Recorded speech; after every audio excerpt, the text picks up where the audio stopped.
ఒక్కడై రావడం ఒక్కడై పోవడం నడుమై నాటకం విజిలీలా. బాడీ మీకు దొరికిన తర్వాత దాన్ని ఎంతవరకు మీరు వెయిట్ చేస్తారు? 72 hours కంప్లీట్ అయ్యింది అని అంటే dead body should be removed for the cremation.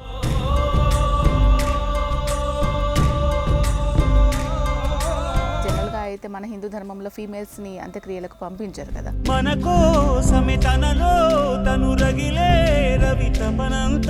ఆమె ఏం వర్క్ చేస్తుందంటే ఏదో శవాల వర్క్ చేస్తుంది. నలుగురు తిట్టిన విలువలే శిలువగా మోశావు. మన ఇంట్లోనే ఏదైనా ఇలాంటి ఒక ఘటన జరిగిందంటే దాంట్లోంచి బయటికి రావడానికి చాలా టైం పడుతుంది మనకి. వాళ్ళ ఏడుపులు అవన్నీ చూస్తే చాలా బాధ అనిపిస్తుంది అక్కడ. ఈ సొసైటీలో ఎవరు పర్మనెంట్ కాదు, అందరం ఒక రోజు పోయే వాళ్ళమే ఖచ్చితంగా. ఆ నలుగురు ఆ నలుగురు. అనాథ శవాలకు అంత్యక్రియలు నిర్వహిస్తున్న భార్గవి స్రవంతిలతో మగువ రేపు మధ్యాహ్నం 12:30 నిమిషాలకు